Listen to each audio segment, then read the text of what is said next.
안녕하세요. 오늘도 사연 살롱을 찾아주셔서 감사합니다.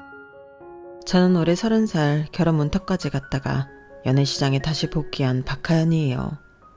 직업에 귀천이었고 사람 위에 사람 없고 사람 아래 사람 없다지만 꼭 그런 건 아닌 것 같아요. 요즘 세상엔 누가 그런 생각을 갖냐고 하실지 모르겠는데 주위를 보면 엘리트 의식을 가지고 사는 사람들이 의외로 있더라고요. 자기애가 강해 스스로를 사랑하는 건 오케이. 뭐라고 할 마음 없어요. 하지만 자신이 특별하다고 해서 일반 사람들과 다르다라고 생각하고 그걸 표현하며 깎아내리는 사람. 그러면서 스스로 희열을 느끼는 건지 묘한 만족감을 느끼는 건지 모르겠지만요. 슬프게도 그런 사람이 바로 제 전남친, 결혼 문턱까지 생각했던 사람이었어요. 저는 서울에서 마케팅 직장인으로 일하고 있는데요.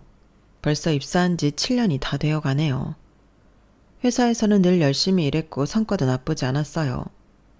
상사들에게 하연 씨만큼 일 잘하는 사람이 어디 있어? 라는 말도 자주 들었죠. 덕분에 동기들보다 빠르게 승진도 했고 업무적으로는 제 삶에 큰 불만이 없었어요. 하지만 연애만큼은 그렇지 못했어요. 20대 내내 정말 많은 실패를 겪었거든요. 어떤 사람은 제가 너무 독립적이라고 했고 또 다른 사람은 제가 일에 집중하느라 그를 소홀히 한다고 했어요. 헤어질 때마다 나한테 맞는 사람은 없는 걸까 싶었죠. 몇 번의 연애 실패 후에는 결혼이란 단어가 점점 멀게만 느껴졌어요. 그러다 작년 가을 회사 워크숍에서 만났어요. 다른 회사였는데 저희 회사보다 규모가 작아 같은 날 워크숍 일정이 잡혔더라고요. 그러다 보니 지나가며 보게 되었고 우연인지 필연인지 초대한 강연자의 강연을 같이 듣고 조별 피드백 타임에서 같은 조가 되었고 그렇게 안면을 트게 되었네요. 첫눈에 반했다는 말을 할 정도로 잘생긴 건 아니었지만 흔남이라서 그런지 왠지 편안하게 느껴졌달까요? 그리고 이번만큼은 진짜인 것 같았어요. 그가 저에게 자연스레 스며들며 드디어 제게도 진짜 사랑이 찾아왔구나 싶었으니까요. 연락처를 주고받고 서로 안부를 물을 때 오랜만에 찾아온 설레임이 정말 좋았어요. 썸 탈 때 가장 행복하다는 말이 정말 맞구나 싶었죠. 그렇게 연락하다 퇴근 후 만나기로 했을 때 워크숍에서 보던 편안한 차림이 아닌 금융권에서 일하는 사람답게 단정한 옷차림으로 약속 장소 앞에 서 있는 모습을 봤을 때 심장이 쿵쾅거리기 시작하더라고요. 이 남자 이렇게 멀끔하게 생겼었나 싶었던 거예요. 자연스럽게 만남의 횟수가 늘어갈 때마다 그는 멀리서 한눈에 보였어요. 정장은 항상 깔끔하게 다림질되어 있었고 구두는 언제나 반들반들 윤이 났거든요. 금융권에서 일한다더니 자기 관리를 참 잘하는 사람이었고 말투도 차분하고 예의 발랐죠. 특히 제가 말할 때는 눈을 마주치면서 집중해서 들어주는 모습이 인상적이었어요. 명문대 출신에 대기업 금융부서 근무라는 스펙도 매력적으로 느껴졌고요. 데이트를 할 땐 늘 깔끔한 식당을 예약해두거나 미리 알아와서 식사 때문에 고민하는 시간들이 없었어요. 한 번은 갑작스럽게 만나게 되었고 제가 그냥 길거리 포장마차에서 떡볶이 먹을까? 라고 제안했더니 살짝 미간을 찌푸렸죠. 하연 씨 같은 사람은 좀 더 좋은 곳에서 식사해야지. 그러면서 급하게 예약하느라 원래 가고 싶던 곳은 아니지만 평이 좋으니 괜찮을 거라며 이탈리안 레스토랑으로 저를 데려갔어요. 그때는 그 말이 참 로맨틱하게 들리더라고요. 그의 매너 있는 행동은 그것뿐이 아니었어요. 식당에 들어갈 때는 항상 문을 열어주고 의자도 빼주고 계산도 먼저 하려고 했죠. 연애를 많이 해본 건 아니지만 이런 공주 대접은 처음이었어요. 물론 처음에는 제가 내겠다고 몇 번 강하게 말하기도 했었는데요. 정우 씨는 그럴 때마다 강경하게 말하더라고요. 남자가 데이트 비용을 내는 건 당연한 거야. 그리곤 절대 양보하지 않았죠. 솔직히 말하면 그런 부분이 좀 답답하기도 했지만 한편으론 든든하기도 했어요. 그만큼 날 아껴준다고 느꼈고 누가 봐도 완벽한 신사라고 할 만했으니까요. 지금 생각해보니 가끔 좀 이상하다 싶을 때가 있긴 있었어요. 크게 눈에 띄는 건 아닌데 알바생에게 퉁명스럽게 대하거나 길가에서 노점상 보면 눈을 피하는 모습이 어렴풋이 보이는 듯 했거든요. 그렇다고 예의에 어긋나거나 대놓고 그랬던 건 또 아니었죠. 한 번은 카페에서 주문한 커피가 늦게 나왔다고 알바생한테 웃으며 이렇게 말하더라고요. 출근할 때 시킨 게 아니라서 다행이에요. 그랬으면 지각했을 뻔했네요. 그런 말을 들었을 땐 좀 놀랐어요. 젠틀한 사람이 이런 농담도 하나 싶었거든요. 근데 지금 생각해보면 우회적으로 돌려가게 한 거였더라고요. 음료 늦게 나왔다고 말이에요. 소중한 자기 시간 빼앗았다. 뭐 그런 셈이죠. 그리고 강남역 근처를 걷다가 길가에 자판을 펴놓은 할머니가 있었는데요. 저는 무엇을 파나 궁금해서 가까이 가려 했었는데 갑자기 신호등이 바뀌었다며 제 손을 잡고 빠르게 걷더라고요. 그땐 얼떨결에 따라가면서도 이 사람이 이렇게 서두를 때도 있었나 싶었어요. 그런데 되돌아보니 아마 그 할머니 곁에서 제가 무언가를 한다는 것 자체가 싫었던 거라는 걸 이젠 알겠네요. 그런 식으로 무언가 아닌 것 같으면서도 또 그 상황에서 그럴 수 있는 일들이라 그땐 제가 조금 예민한가 싶었어요. 누구나 단점은 있는 법이고 정우 씨의 좋은 점들이 그런 사소한 부분들을 충분히 덮어준다고 생각했거든요. 게다가 금융권에서 일하다 보니 뭐든 깔끔하고 정돈된 것을 좋아하는 성격이 된 거라고 이해했어요. 아니면 어쩌면 그냥 그날 기분이 안 좋았던 걸지도 모른다고 생각했던 날도 있었고요. 그런데 어느 날 퇴근 후 전화통화를 하고 있었어요. 엄마와 전화통화를 했었는데 엄마는 식당 일을 하고 계셨죠. 그날 엄마가 식당에 진상 손님이 와서 하던 일을 못하고 케어하느라 진땀을 뺐던 하소연을 하셨어요. 원래 그러시는 분이 아니었는데 유독 힘이 드니 그냥 어딘가에 털어놓고 싶었다며 이제껏 저도 못 봤던 모습을 보여주셨죠. 그 전화를 끊고 나니 마음이 짠했어요. 부모가 나이 드는 걸 느끼는 순간 자식들의 마음 역시 결코 가벼울 수 없다는 걸 알게 된 날이었으니까요. 그만큼 내가 성장했다는 걸 느끼기도 했지만 반대로 약해진 부모의 모습까지 오버랩되며 묘한 기분. 누군가에게 저도 위로받고 싶어지더라고요. 그래서 정우 씨를 만나자마자 이야기를 했죠. 엄마가 오늘 힘드셨나 봐. 평생 그런 이야기 안 하셨는데 오늘 진상 손님 때문에 원래 하려던 일도 못하고 시달리셨다고. 항상 강인한 엄마였는데 나이를 드시긴 드셨나 봐. 내가 더 잘해드려야겠어. 그렇게 말이 끝났지만 정우 씨는 저에게 아무 말도 하지 않더군요. 따스한 눈빛으로 공감을 보여주는 것도 아니고 묘한 침묵이 잠시 흘렀죠. 그렇게 짧은 몇 초의 시간이 지났을 무렵 정우 씨가 조심스럽게 묻더라고요. 아, 어머님이 식당 하셔? 그 질문에 저는 별 생각 없이 대답했어요. 20년 넘게 하셨어. 고깃집이야. 그 말을 듣고는 아, 그래? 대단하시네. 라고 말했지만 목소리에서 뭔가 다른 기운이 느껴졌어요. 예전 같은 따뜻함이 없었달까요? 무엇보다 엄마가 약해지신 것 같아 마음이 짠하다는데 아무런 말도 덧붙이지 않더라고요. 그래서 몇 마디 더 할까 싶었다가 멈췄어요. 이 사람은 아직 이런 걸 겪어본 게 아니라 공감하기 어렵겠구나. 그땐 그런 생각을 하고 시간이 지나면 공감할 수 있을 거라고 막연하게 넘겼던 것 같아요. 그렇게 데이트는 평소처럼 이어졌고 주말에 여행 계획을 세우며 잘 마무리했죠. 저와 정우 씨가 만난 지 2달쯤 지났을 때였어요. 제 대학 친구들과 함께하는 모임이 있었는데 정우 씨도 같이 가자고 했어요. 친구들에게 새 남자친구를 소개하고 싶기도 했고 정우 씨도 제 친구들을 만나보고 싶다고 했거든요. 물론 친구들은 새로운 남자친구 소식을 듣자마자 소개시켜달라고 성화였기에 내심 뿌듯함, 설레임, 여러 가지 마음이 교차하고 있었죠. 내 친구들 다 착해. 긴장 안 해도 돼. 제가 그렇게 말하자 정우 씨는 웃으며 대답했어요. 괜찮아. 내 직업이 사람들 만나는 거잖아. 사람 만나는 건 내가 좀 자신 있어. 그리고 하연 씨 친구들이면 당연히 착하겠지. 뭘 그런 걸 다 걱정하고 그래. 친구들을 만나기로 한 날 우리는 강남에 있는 이자카야에 갔어요. 정우 씨가 추천한 곳이었죠. 제 친구들은 이미 와서 자리를 잡고 있었어요. 5명의 친구들이 모였는데 중학교 때부터 친하게 지낸 친구들이라 서로 허물 없이 지내는 사이예요. 얘들아, 이쪽은 정우씨. 내가 말했던 그 사람이야. 친구들이 반갑게 인사를 건넸고 정우씨도 여유있게 대답했어요. 처음 만난 자리라 조금 어색할 줄 알았는데 정우씨가 대화를 이끌어가는 모습이 참 든든하고 멋져 보이더라고요. 자연스럽게 친구들에게 질문도 하고 가끔은 재밌는 농담도 해서 분위기가 금세 풀어졌거든요. 친구들도 제 남자친구 모습에 괜찮다는 눈짓을 주며 이번엔 친구를 제대로 만났다는 톡을 그 사이 보내는 친구도 있었네요. 한참 이야기가 오가던 중에 친구들이 서로의 근황을 물었어요.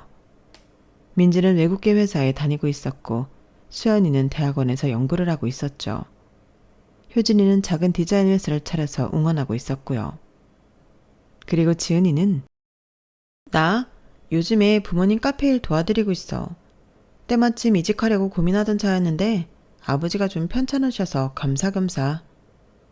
지은이가 그렇게 말했을 때 정우씨가 고개를 끄덕이며 말하더라고요.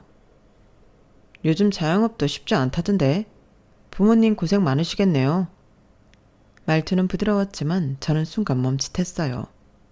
제가 예민할 수 있는데 그 사람 평소 말투와 미묘한 차이가 났거든요. 왠지 평가하는 듯한 뉘앙스가 느껴졌어요. 마치 자영업이란 게 어쩔 수 없이 하는 일이라는 투였달까요? 지은이는 자영업이 쉽지 않다는 건 대한민국 사람이 다 아는 사실이지만 실제 겪어보니 더하다며 아무렇지 않게 받아 넘겼지만 제 마음은 묘하게 불편했어요. 이야기는 계속 이어졌고 제 차례가 되자 정우 씨가 먼저 나서서 말했죠. 하연 씨는 마케팅팀에서 일하는데 정말 일 잘해요. 이번에 큰 프로젝트도 맡았다는데 그만큼 능력 되니까 단독으로 큰 프로젝트도 맡기는 게 아니겠어요? 그치 하연 씨? 그 말에 친구들이 관심을 보이자 조금 당황스럽더라고요. 왠지 잘난 척하는 것 같기도 하고 바쁘다, 이번 일 잘 되면 인정받아 승진할 수 있을 것 같다. 뭐 이런 이야기는 친구들 사이에 할 수 있다는 건 저도 알아요. 하지만 뭐랄까, 지은이를 평가하는 투로 말하자마자 반대로 저를 높이 평가하는 듯 말하는 것 같았기 때문이에요. 친구들과 만나는 자리라 혹시 실수할까봐 아니면 친구들이 제 남자친구를 별로라고 보는 건 아닐지 걱정되는 마음에 좀 예민한 거겠지라고 생각했어요. 다른 친구들 모두 정우 씨의 말에 크게 불편함을 느끼거나 눈치 주는 일 없이 이야기는 계속 재밌게 이어졌으니까요. 저는 간략하게 요즘 하는 일에 대해 설명했어요. 그러다 자연스럽게 가족 이야기가 나왔고 친구들이 제 부모님 안부를 물었죠. 엄마? 여전히 식당 하시지. 너희도 알잖아. 워낙 벌려놓은 게 있으니까. 그래도 나이를 드시긴 드셨나 봐. 지난번엔 하소연 하시더라고. 아버지는 뭐 그대로야. 제가 대답하자 정우 씨가 또다시 끼어들었어요. 그러고 보니 하연 씨 어머님도 고깃집 하시느라 많이 힘드시긴 할 것 같네. 요즘 자영업이 여러모로 어렵다잖아. 나이가 드실수록 더 그렇겠지. 그래도 그런 부모님 밑에서 자라서 그런지 하연 씨 참 멋져. 말은 칭찬 같았지만 왠지 엄마를 평가하는 말투가 느껴졌어요. 요즘 자영업도 쉽지 않은데라는 말을 2번이나 반복한 것도 신경 쓰였고요. 다른 친구들은 아무렇지 않게 넘어갔지만 저만 묘하게 마음이 불편했어요. 모임이 끝나고 집으로 돌아가는 길에 정우 씨가 묻더군요.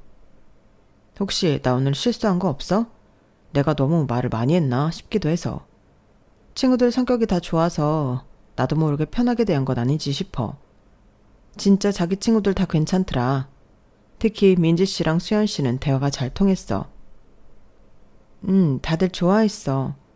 근데 내가 좀 예민한 걸 수 있는데 우리 엄마도 그렇고 지연이네 부모님 얘기할 때도 그렇고 뭔가 평가하는 것 같아서 좀 그랬어. 제가 솔직하게 말하자 정우 씨는 놀란 표정을 지었어요. 응? 그런 의도 전혀 없었는데. 내가 뭘 평가했다고 해. 오히려 열심히 사시는 걸 칭찬하려고 한 거였지. 요즘 경기도 안 좋고 자영업자들 힘들다는 뉴스도 많이 나오잖아. 그래서 걱정되는 마음에 그랬던 건데. 내가 무슨 단어나 이상하게 말했어? 그런 적 없는데. 이상하다. 정우 씨의 해명을 들으니 제가 너무 예민하게 굴었나 싶었어요. 어쩌면 제가 엄마의 직업에 대해 스스로 컴플렉스가 있어서 그런 건지도 모르겠다는 생각까지 들었죠. 평소와 묘하게 다른 말투가 거슬리긴 했지만 표면상으로 보면 정우 씨 말대로 특별하게 말했거나 다른 단어를 선택한 것도 아니니까요. 듣고 보니 그런 것 같기도 하네. 미안해. 내가 좀 예민했나 봐. 친구들하고 만나는 자리라 혹시 자기 밉보일까 싶어서. 아니야. 네 마음 충분히 이해해. 앞으로는 더 조심할게. 그렇게 그날 일은 넘어갔지만 이상하게 묘한 기분은 쉽게 가시지 않았어요. 그 일이 있고 2주쯤 지났을 때였죠. 주말 데이트를 위해 정우 씨와 만나기로 했고 점심을 먹은 뒤 한강공원을 산책하기로 했어요. 날씨가 좋아서 산책하기 딱 좋은 날이었거든요. 우리는 한강변을 걷다가 배가 출출해져서 간식을 사 먹기로 했어요. 한강공원 주변에는 포장마차들이 즐비했고 저는 그 중에서 떡볶이 파는 곳이 그날따라 유독 눈에 들어오더라고요. 저기서 떡볶이 먹을까? 냄새 되게 맛있는데? 제가 그렇게 말하자 정우 씨는 떡볶이 포장마차를 힐끗 쳐다보더니 미간을 살짝 찌푸렸어요. 저런 데서 먹자고? 포장마차 위생 상태가 안 좋다는 건 뉴스에도 많이 나오잖아. 물도 마음대로 쓸 수 없어서 받아 쓰는데 얼마나 깨끗하겠어? 떡볶이 먹고 싶어? 주문할까? 주문한 건 바로 해서 주는 거랑 또 맛이 다르잖아. 괜찮아. 나도 전에 여기서 몇 번 먹었는데 맛있었어. 위생상 문제 있었으면 진작 장사 못했겠지. 예전하고 다르게 요즘은 포장마차 위생 상태도 점검 나온다잖아. 그래도 정우 씨의 표정이 밝아지지 않자 저는 다른 선택지를 제안했어요. 아니면 저기 편의점에서 간식 살까? 그제서야 정우 씨는 안도의 표정을 지으며 고개를 끄덕였죠. 우리는 편의점에서 삼각김밥과 음료수를 사서 한강변 벤치에 앉았어요. 맞은편에는 여전히 포장마차들이 있었고 많은 사람들이 줄을 서서 기다리고 있었고요. 정우 씨가 그 모습을 보더니 혼잣말처럼 중얼거렸어요. 저런 데서 일하는 사람들 보면 인생 참. 작은 목소리로 말하며 말끝을 흐리긴 했지만 그 뉘앙스는 분명했어요. 저는 그 말을 듣자마자 가슴이 철렁 내려앉는 것 같았어요. 정말 이 사람, 내가 걱정하는 그런 모습을 가지고 있나 싶었거든요. 무엇보다 우리 엄마도 그런 시절이 있었다는 걸 정우 씨는 모르고 있었으니까요. 알게 된다면 그때도 걱정되었다고 그런 게 아니라고 말할 건가 싶었죠. 우리 엄마도 그런 시절이 있었어. 처음에는 작은 포장마차에서 시작하셨어. 처음부터 시작이 좋으면 좋겠지만 사실 그런 사람 몇이나 된다고.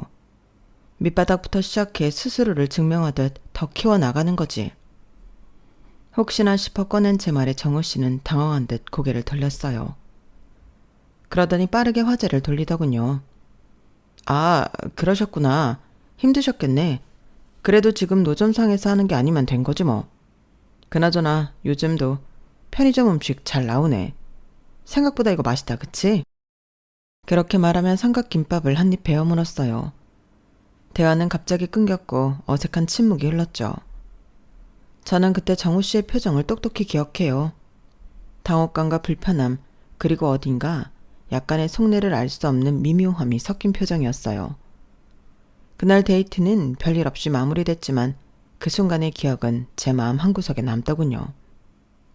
정우 씨는 대놓고 말하진 않았지만 속으로는 식당 일은 천한 일이라는 인식이 굳건한 건 아닐까 내심 걱정이 들기 시작했거든요. 그리고 그건 제 엄마도 예외가 아니라는 게 더 큰 문제였어요.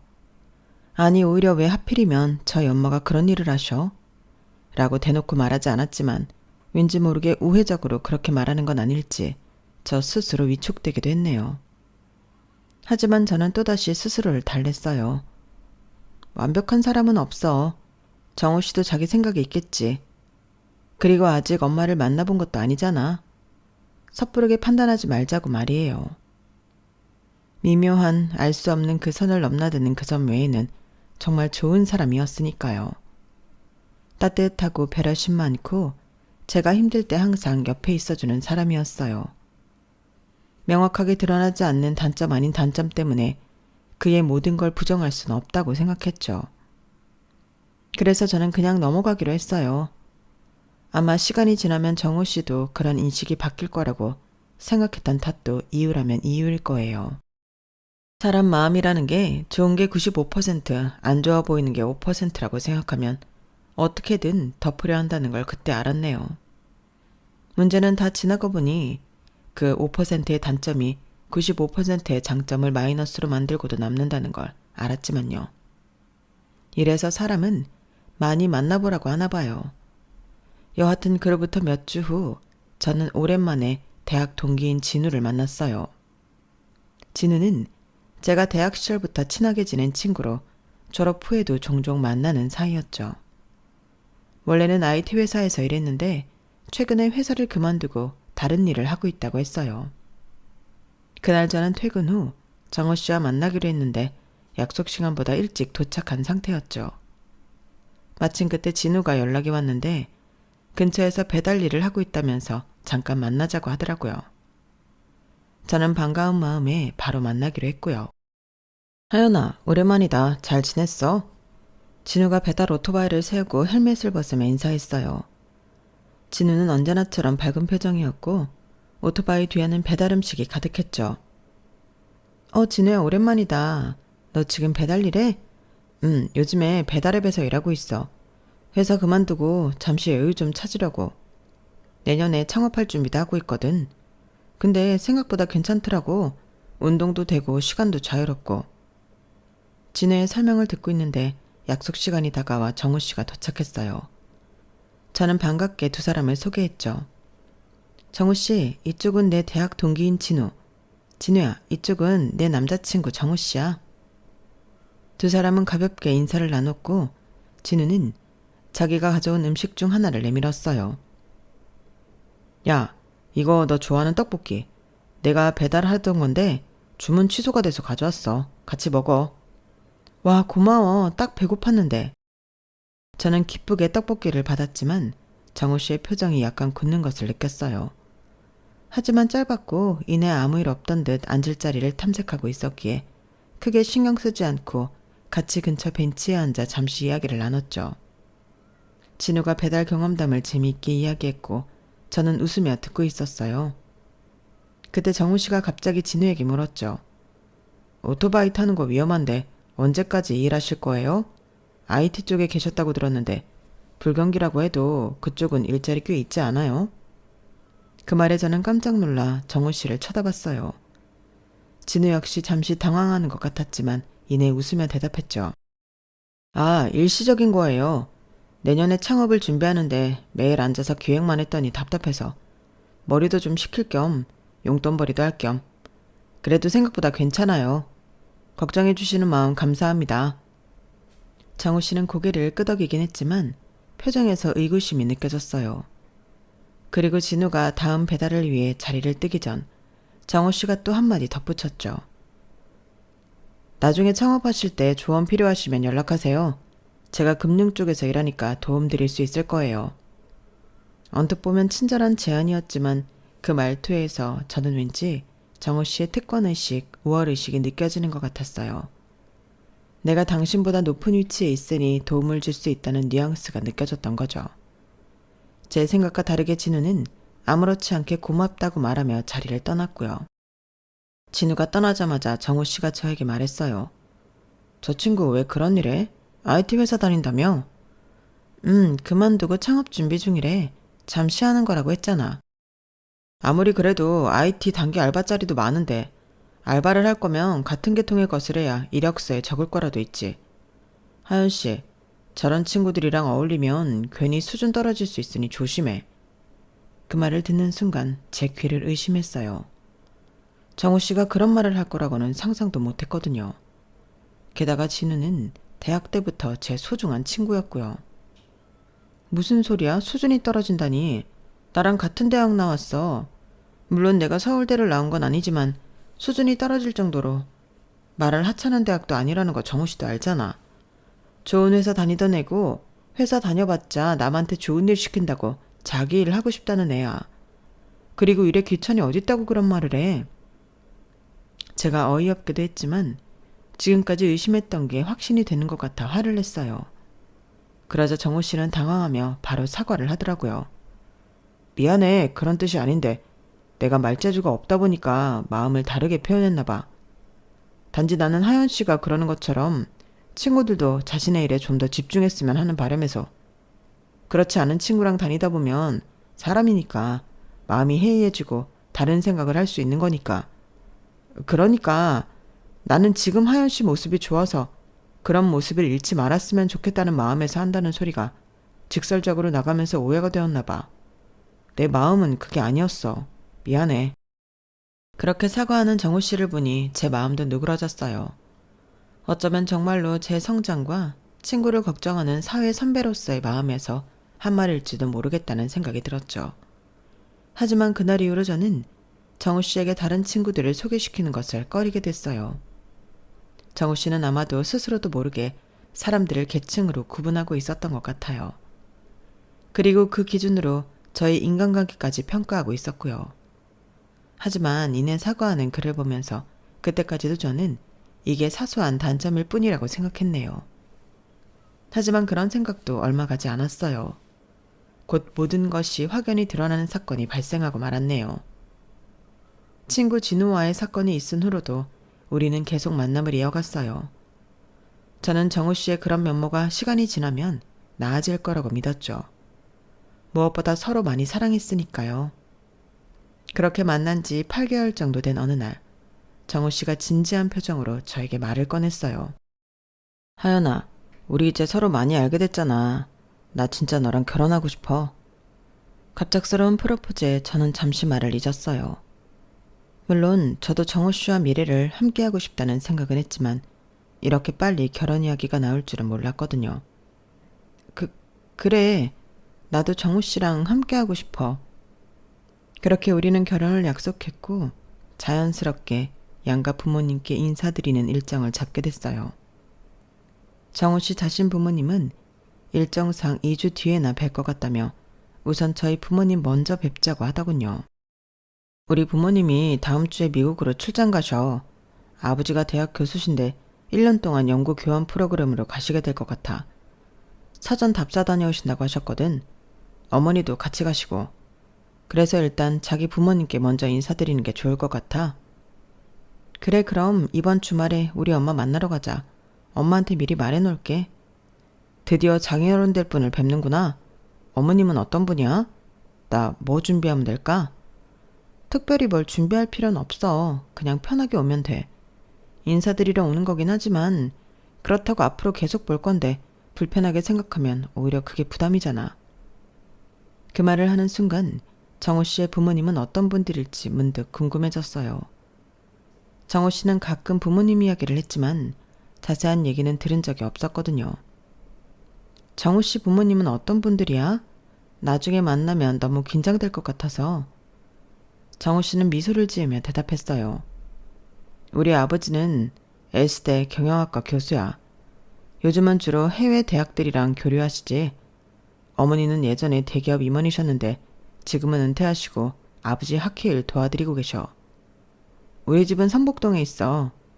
할아버지 때부터 살던 집이라 오래됐지만 나름 괜찮아. 정우 씨가 별것 아닌 듯 말했지만 저는 깜짝 놀랐어요. S대 교수의 대기업 임원 출신이라니. 게다가 성북동에 오래된 집이라면 아마 꽤 큰 한옥일 가능성이 높았죠. 속으론 TV 속에서 보는 부잣집 도련님이 정우 씨였나? 웃으며 그런 생각도 했었네요. 저의 그런 생각을 모르는 정우 씨가 계속 말을 이어갔어요. 아, 그리고 집에 가보면 도우미분이 계셔. 이모라고 부르긴 하는데 진짜 이모는 아니니까 혹시 놀라지 마. 나 어릴 때부터 우리 집에서 일하셔서 가족 같은 분이야. 아마 다다음 주쯤이면 정원사 아저씨도 이제 본격적으로 출근할 거라 마당에서 뵙는 분은 정원사 아저씨니까 너무 격식 차려서 인사할 건 없어. 그제서야 정우 씨의 행동이 조금 이해가 됐어요. 어쩌면 그의 계층의식은 타고난 게 아니라 그렇게 자라온 환경 탓일 수도 있겠다는 생각이 들었죠. 가정부가 있는 집에서 자라며 부모님도 모두 사회적으로 성공한 사람들이었으니 세상을 바라보는 관점이 저와는 다를 수밖에 없었을 거예요. 사실 저도 잘 모르지만 TV 속 부잣집 도련님들을 보면 그런 경우가 많았고 정우 씨도 그럴 수 있겠다 싶었던 거죠. 하지만 그게 꼭 변명처럼 당연시되는 건 아니라 생각했어요. 많은 부유한 집안 출신들도 다른 사람들을 존중하며 살아가니까요. 오히려 정우 씨가 좋은 환경에서 자랐다면 다른 사람들의 어려움을 더 이해하고 공감할 수 있어야 하는 것 아닐까요? 자란 환경을 듣자 이해가 되면서도 꼭 그게 면죄부는 될 수 없다는 이중적인 생각들이 머릿속을 가득 메웠죠. 그렇게 주말이 다가오면서 저는 점점 더 긴장되기 시작했어요. 엄마에게는 정우 씨에 대해 좋은 점만 이야기했고 계층의식 같은 부분은 미리 언급하지 않았어요. 제가 예민할 수도 있고 막상 어른들을 만나면 또 안 그럴 수도 있다는 생각이 들었으니까요. 저는 그저 두 사람이 만나서 서로 좋은 인상을 갖게 되기를 바랄 뿐이었죠. 드디어 주말이 찾아왔고 정우 씨에게 제 부모님을 소개할 날이 되었어요.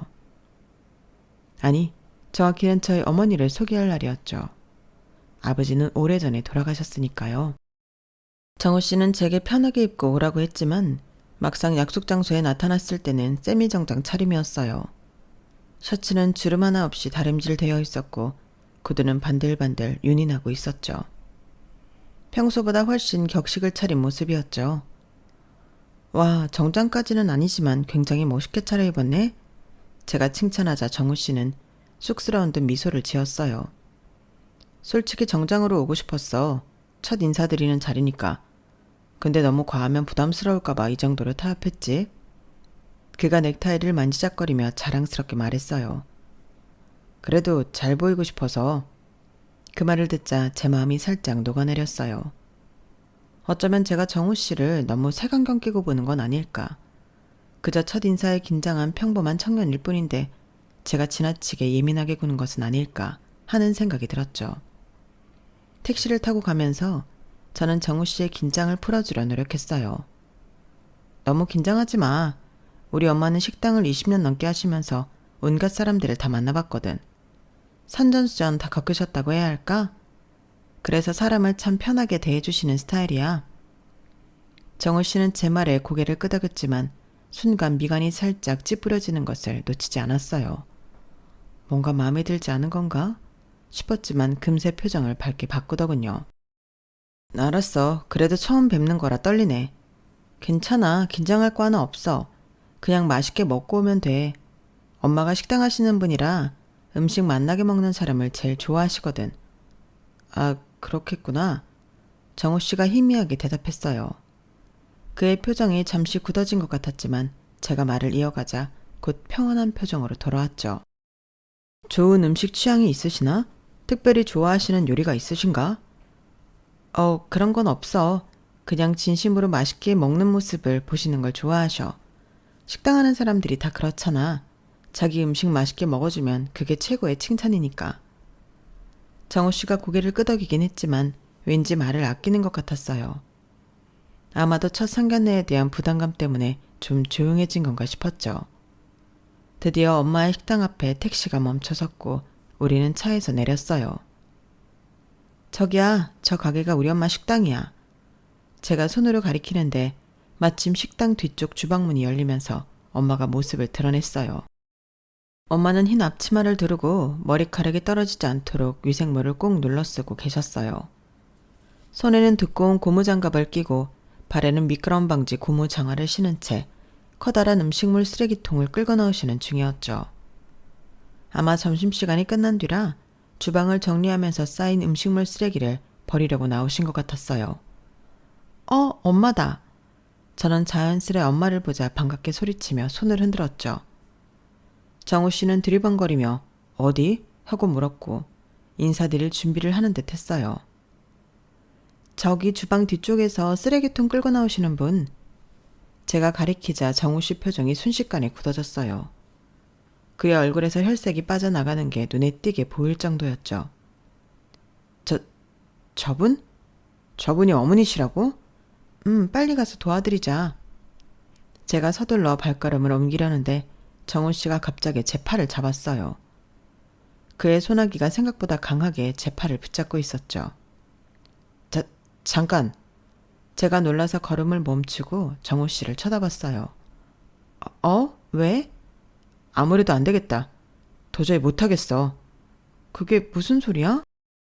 정호 씨는 잠시 머뭇거리다가 입을 열었어요. 그의 목소리는 낮고 단호했죠. 식당이라면 뻔하잖아. 뭐라고?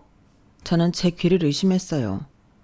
정호 씨의 시선은 쓰레기통을 끌고 가는 엄마에게 고정되어 있었는데 이내 그의 눈빛이 차갑게 변하더군요. 내가 아는 사람 맞나 싶을 정도였죠. 그래도 난 기대하고 온 건데 식당 일이라고 해도 카운터도 있을 수 있고 많잖아. 그런데 식당 일에서도 저렇게 허드렛 일 하시면 정우 씨가 미간을 찌푸리며 나머지 말도 이어가더군요. 니네 집 수준도 뻔한 거지. 순간 제 머릿속이 하얘졌어요. 이 사람이 지금 제 앞에서 제 엄마를 보면서 이런 말을 하고 있다니 믿기지 않았죠. 그동안 알게 모르게 느끼긴 했어도 다른 사람도 아니고 우리 엄마를 이렇게 대놓고 무시하는 발언을 할 줄 정말 몰랐거든요. 아무리 개천에서 용난다고 하지만 살아온 환경은 무시 못하니까.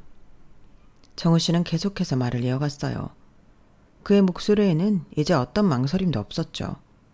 오히려 차갑고 담담하게 현실을 직시하는 듯한 어조였어요.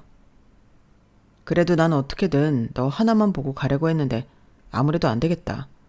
이렇게 내 눈앞에서 본 이상 더 이상은 힘들겠어. 저는 충격과 분노로 온 몸이 떨렸어요. 목구멍까지 올라온 말들이 있었지만 너무 화가 나서 오히려 아무 말도 나오지 않더라고요. 이 사람 대체 무슨 생각으로 이런 말을 서슴없이 쥐거리는 걸까? 슬슬 분노가 차오르기 시작했죠. 정우 씨는 제 눈을 똑바로 쳐다보며 단호하게 말했어요. 우리 파혼하자. 말을 마치자마자 정우 씨는 뒤돌아서 도로변으로 걸어가더라고요. 그리고는 지나가던 택시를 잡아 타더니 순식간에 사라져버렸어요. 저는 그 자리에 그대로 서서 멍하니 그의 뒷모습을 바라볼 뿐이었죠. 마치 영화의 한 장면처럼 비현실적인 상황이었어요. 어처구니가 없더라고요. 화도 나고 당황스럽기도 하고 수치심도 느껴졌어요. 무엇보다 대꾸 한마디 못한 것이 정말 억울했죠. 쏟아부을 준비를 했는데 자기 할 말만 하고 꽁무니를 빼다니 그 순간 정우 씨의 말이 제 머릿속에서 울려 퍼졌어요. 식당이라면 뻔하잖아. 어떻게 그런 말을 할 수 있을까요? 엄마는 쓰레기를 버리고 오시다가 저를 발견하고 손을 흔들었어요. 하연아 왔구나. 예비사위는 어디 갔어? 저는 뭐라고 대답해야 할지 몰라 그저 억지미소만 지었네요. 엄마에게 당장 정우 씨가 한 말을 전할 수는 없었거든요. 그런 모욕적인 말을 굳이 엄마가 알게 하고 싶지 않았어요. 같이 왔는데 갑자기 급한 일이 생겼대. 다음에 다시 올게. 엄마는 의아한 표정을 지으셨지만 더 묻지 않으셨어요. 그래, 아쉽네. 너라도 그럼 잠깐 들어왔다가. 저는 엄마와 함께 식당으로 들어갔어요. 하지만 정우 씨의 말이 계속 머릿속을 맴돌았고 도저히 평정심을 유지할 수 없더군요. 저는 결국 톡을 보냈어요. 후회할 텐데 괜찮아? 놀랍게도 정우 씨는 이 메시지는 바로 읽었어요. 그리고 잠시 후 답장이 왔죠. 후회? 난 그런 거 모르는데. 화면을 보는 순간 저는 폭발할 것 같았어요. 지금까지 느꼈던 모든 불편함과 불쾌함이 한꺼번에 밀려오는 걸 느꼈죠. 모든 점들이 이제 자연스레 하나로 연결되더군요. 정우 씨의 알바생에 대한 태도, 길거리 노점상을 보는 눈빛, 진우를 평가하던 말투, 모든 것이 결국 이런 결말을 향해 달려오고 있었던 거예요. 저는 가슴속 깊은 곳에서 올라오는 분노를 느꼈어요. 단순히 정우 씨에 대한 분노가 아니라 그동안 제가 눈치채고도 넘어갔던 모든 순간들에 대한 후회와 자책감까지 섞인 복잡한 감정이었죠. 하지만 이대로 끝낼 수는 없었어요. 제 핸드폰 갤러리를 열어 특별한 사진 한 장을 찾아냈어요. 그리고 그 사진을 정우 씨에게 보냈죠. 그 사진은 엄마가 1호점 개업식 때 찍은 리본 커팅 사진이었어요. 사진 중앙에는 엄마가 환하게 웃으며 커다란 가위로 리본을 자르고 계셨고 그 옆에는 저와 할아버지 그리고 초기 직원들이 함께 서 있었죠. 간판에는 지금은 누구나 다 아는 유명 체인점 이름 땡땡 한상 차림이 크게 써 있었고 그 아래로 1호점 개점식 2000땡땡 3월 28일이라는 현수막이 걸려 있었어요. 사진 하단에는 보도 사진처럼 땡땡일보 제공이라는 글자도 선명했고요. 그리고 간단한 메시지를 함께 보냈어요. 우리 엄마 그냥 식당 일 하는 거 아니야. 전국적인 매장 가진 창업주셔. 식당업계에서는 전설적인 인물이지. 처음에는 작게 시작하셨지만 이제는 가맹점 관리하고 브랜드 총괄하시는 사업가셔. 나도 전에 본사 마케팅 일 도운 적 있고.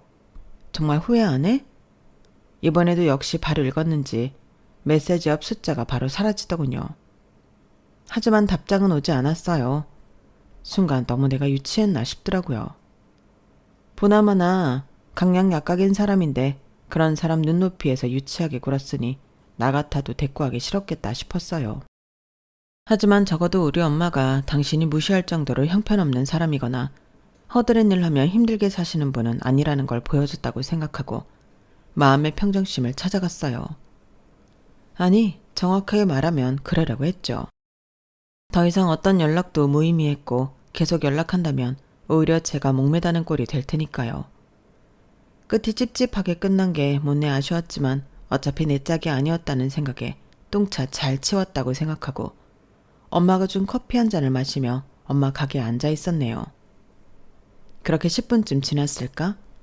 가게 문이 열리더니 정우 씨가 환하게 웃는 모습으로 들어오는 거예요. 한 손엔 아니 양손 가득 상당히 큰 꽃다발을 든 채 말이에요. 가게 문이 열리자마자 저는 깜짝 놀랐어요. 정우 씨가 환한 미소를 짓고 있었거든요. 불과 얼마 전까지만 해도 식당 일하면 뻔하잖아 라며 뒤돌아서서 떠났던 그 사람이 이제는 양손 가득 거대한 꽃다발을 들고 마치 아무 일도 없었다는 듯 서 있었으니까요. 하연아, 정우 씨가 반갑게 소리쳤어요. 마치 그가 분위기를 망친 게 아니라 제가 그랬다는 듯한 어조였죠.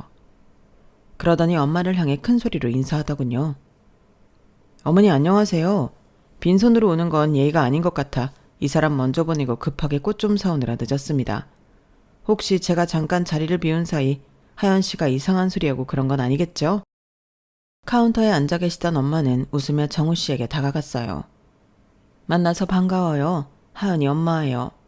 급한 일이 생겨서 갔다고 다시 온다고 말하더니 이렇게 서프라이즈 하려고 그랬어요? 어머, 우리 하연이 복 받았네. 아, 복은 제가 받았죠.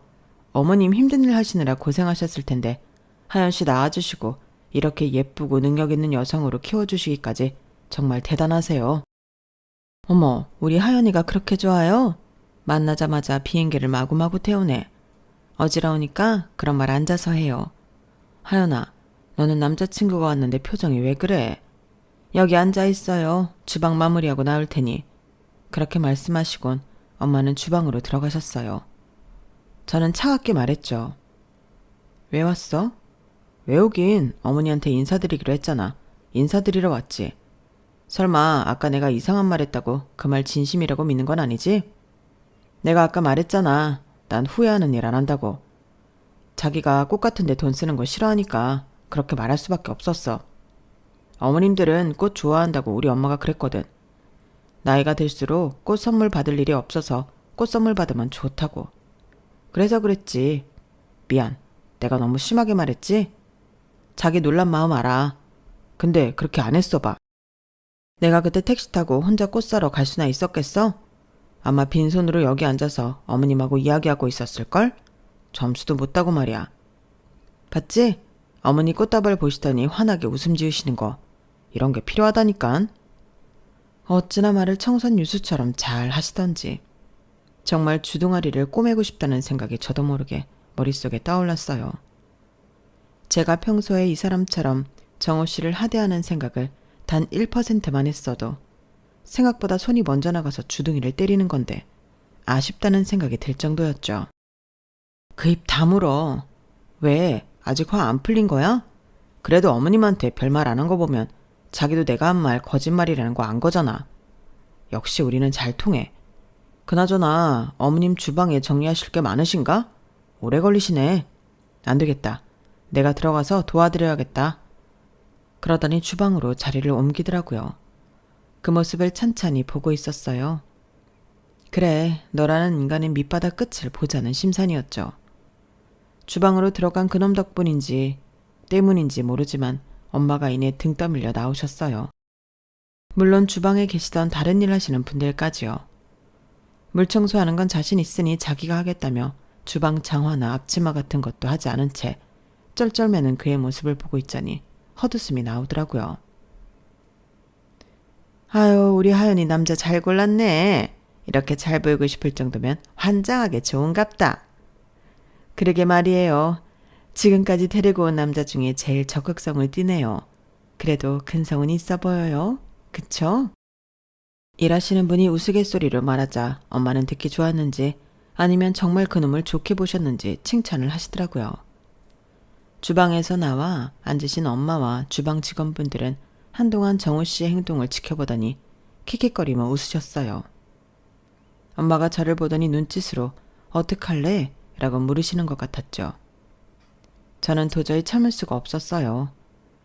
가게 안은 점심시간이 지나 한산했지만 그래도 몇몇 손님들이 있어서 조용히 엄마 귀에 속삭였어요.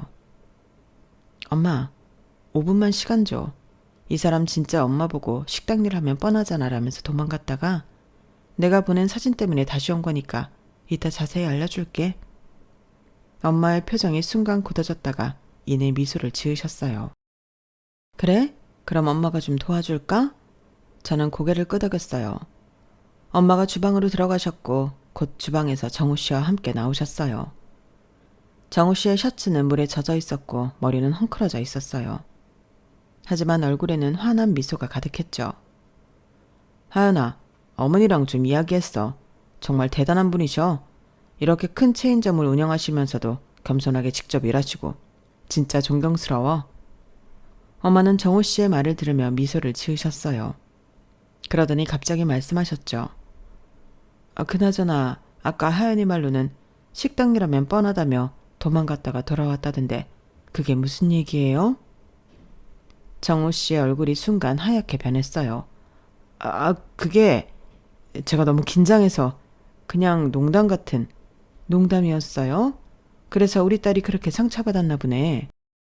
아니, 정말 그런 뜻이 아니라 엄마가 자리에서 일어나셨어요. 키가 작으신 엄마였지만 그 순간만큼은 정우 씨 앞에서 위압감이 느껴질 정도로 당당해 보였어요. 우리 가게 이름 알고 다시 온 거라면서요? 전체 체인점 사장이라고 해서 달라진 거예요?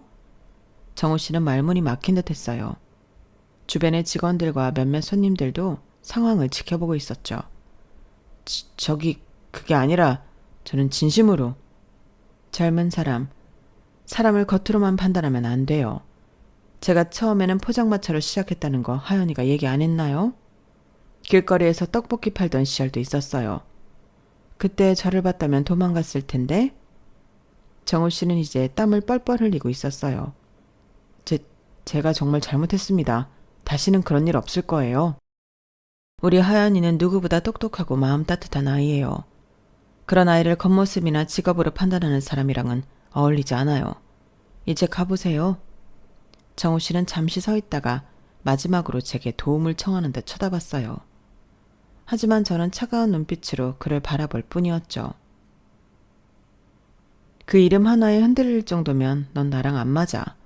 제가 단호하게 말했어요. 엄마가 포장마차 하시든 노점상 하시든 체인점 CEO든 그건 중요하지 않아. 중요한 건 사람의 가치를 어디에 두는지야. 너는 그걸 이해 못할 거야. 정우 씨의 얼굴이 붉어졌어요. 더 이상 할 말이 없었는지 마지막으로 목례를 하고 가게를 나갔어요. 꽃다발은 테이블 위에 그대로 남겨둔 채로요.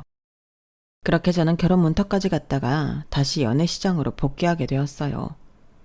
돌이켜보면 직업의 귀천이었고 사람 위에 사람 없고 사람 아래 사람 없다 라는 말이 얼마나 소중한지 몸소 깨닫게 된 경험이었죠. 사람을 겉모습이나 직함, 직업으로 판단하는 것이 얼마나 위험한지, 또 그런 사람과 인생을 함께했다면 얼마나 불행했을지 생각하면 오히려 일찍 알게 되어 다행이라고 느껴요. 이제는 제 감에 더 귀 기울이고 작은 징후도 무시하지 않을 거예요. 5%의 단점이 95%의 장점을 완전히 무너뜨릴 수 있다는 것도 배웠고요. 무엇보다 우리 엄마 같은 분들이 계시기에 제가 이렇게 당당하게 설 수 있다는 걸 다시 한번 깨달았답니다. 내 짝은 그런 가치를 함께 나눌 수 있는 사람이어야 하니까요. 이제 정말 똥차 보냈으니 이젠 벤츠가 오길 설레는 마음으로 기다려보네요. 여기까지 제 사연이었습니다. 들어주셔서 감사합니다. 매일매일이 행복하시고 매일매일 건강하세요. 여러분, 사연 댓글에 응원과 현명한 조언 부탁드려요. 좋아요와 구독은 저에게 큰 힘이 됩니다. 오늘도 좋은 일 가득하세요.